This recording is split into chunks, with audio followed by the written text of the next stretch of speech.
again, everybody. Welcome to another episode of Tisat TV. And today we have here Miss Adriana Saina, HRT, third year, Lavender. So since we are talking about and we have here our HRT student, we have hospitality department kasi sa TSAT. And this hospitality department are HRS and HRT. So yung mga HRS natin or Hotel and Restaurant Services, for 2 years sila. Meron silang 5 NC na hawak, and this HRT students or Hotel and Restaurant Technology, for 3 years sila. And they have 12 NCs or qualifications na hawak. And since Adriana is graduating this year, she's third year student now. By the way, did you know Adriana is actually one of our representatives ng skills competition? And she won, anong napanalunan mo, anak? Silver medalist, di ba? Can you tell me your experience about that?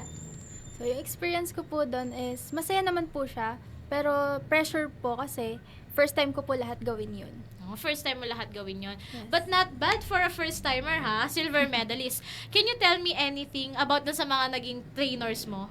Sino nag-training sa'yo nung panahon na yon? Yes po, yung mga trainers ko po is si Ma'am Judy Di Pasupil, si Ma'am Laika Eugenio, and si Ma'am Melea Gonzalez po. Anong tinuro sa'yo ni Ma'am Judy? So, si Ma'am Judy po, tinuruan niya po ako ng restaurant service, table boxing, fruit carving, chicken carving po. Table boxing as in... Po, Sutukan ba yan? Hindi, joke po. lang.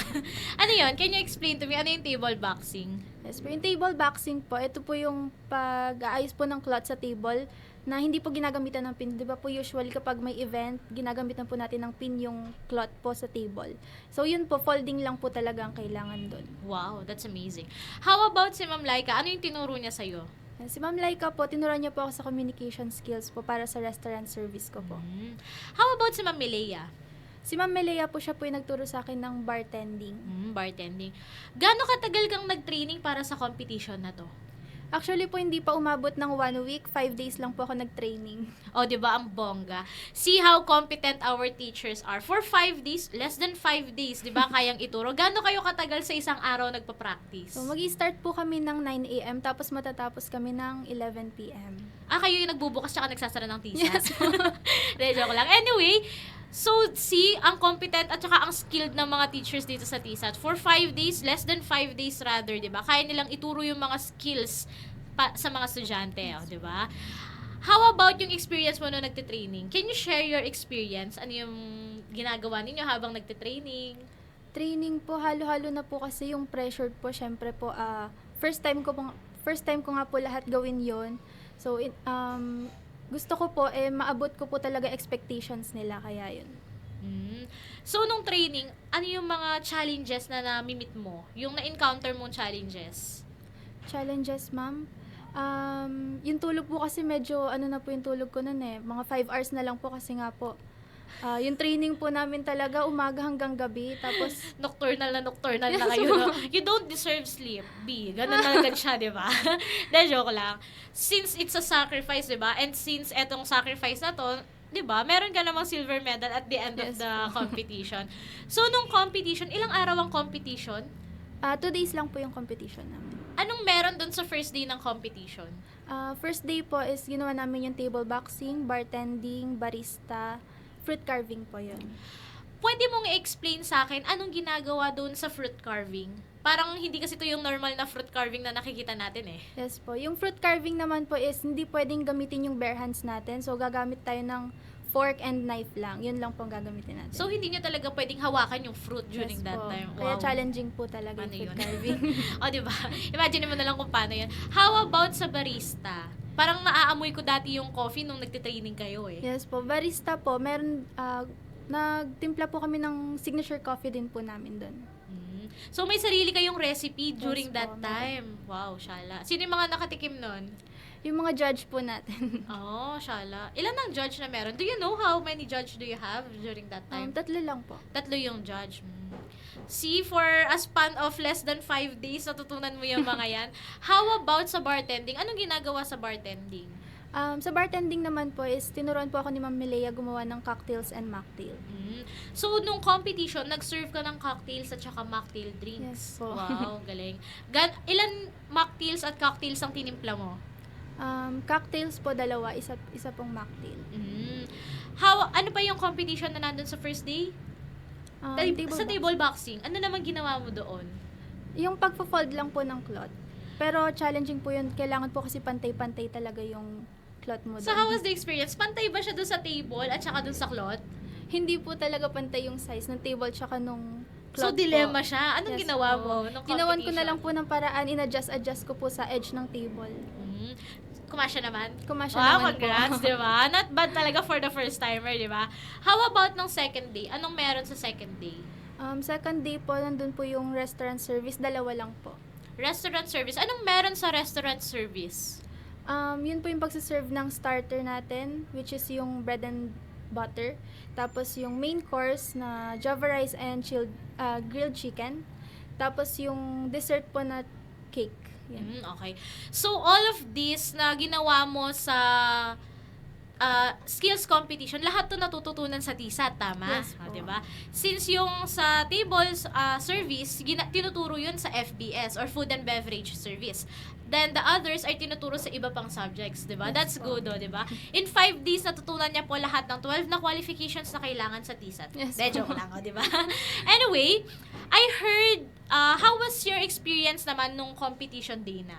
Siyempre, iba yung pakiramdam nung nagte-training ka dun sa competition day na, di ba? Yes po, halo-halo po yung pakiramdam ko noon, kinakabahan po ako. Pero masaya po ako kasi gagawin ko na po siya. Ay, paano yung saya? Pakita na saya. Yan na yung saya, B. Oh my God, ang hinhin niya. Nahiya ako. De, joke lang. Anyway, so nung awarding, may nakita yata akong video or photo mo nung awarding. Siyempre, i-award na, nananalo ka ng silver medal, di ba? Pero question lang, gaano kayo karami nung nagko-compete kayo? 3 lang po kaming competitor and 3 judge. Yun lang. 3 competitor, 3 judge. And you won silver medal, di ba? Congratulations! Thank you po. And by the way, nakita ko nga, sabi ko nga kanina, nakita ko yung video at saka yung picture mo nung awarding. Kumanta ka, tama? Yes po. Eh, nakanata mo naman. Ano po, Heaven Knows. Heaven knows. So, can you give us a sample of a song ngayon? Yes, sure po. Ay, anong kakantahin mo? This I promise you po. This I promise you. Please welcome Miss Adriana Saina de la Cruz. She's going to sing This I Promise You.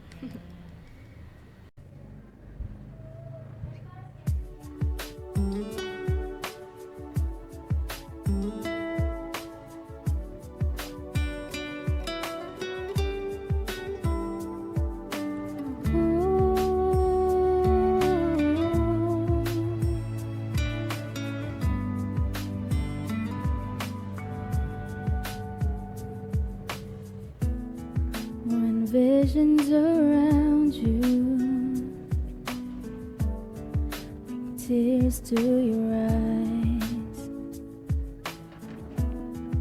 and all that surrounds you are secrets and lies.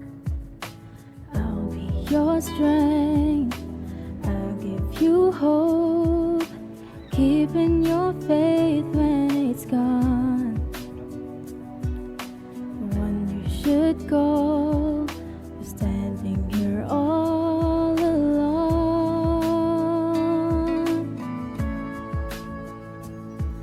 And I will take you in my arms and hold you right where you belong.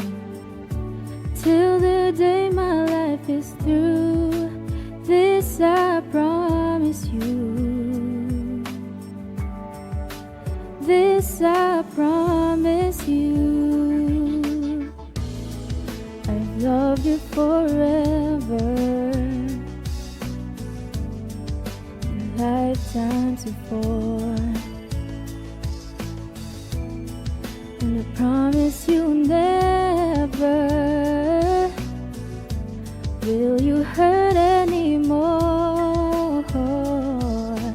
Give you my word, I give you my heart. This is the battle we've won, and with this vow, forever has now begun. Just close your eyes each loving day. I know this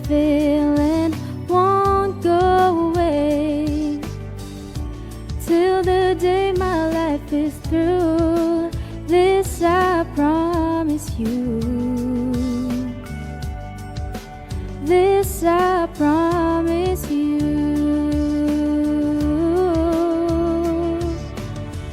Over and over I fall when I hear you call. Without you in my life, baby, I just wouldn't believe in at all. And I will take you in my arms and hold you right where you belong, till the day my life is through. This I promise you. Just close your eyes each loving day.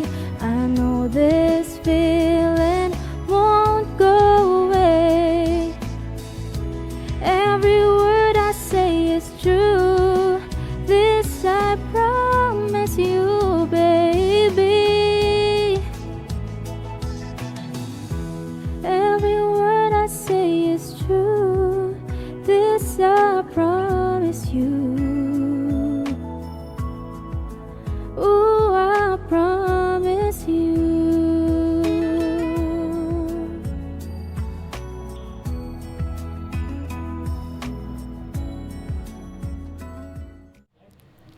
Wow, thank you for that wonderful number, di ba? Thank you, Adriana, for that Thank you po. wonderful song, Bongga, di ba? See, beauty, brains, and talent. Gising na gising nung nagpaulan ng blessings si Lord, di ba? Sana all. De, charo lang. Anyway, thank you so much. And this is Ma'am Clarissa. Single ka ba, anak? Taken po. No, it's taken. Bawal na po. May boundary na. Di ba? Anyway, this is Ma'am Clarissa and this is... Adriana. And this will be the end of our TSAT TV. Gusto mo ba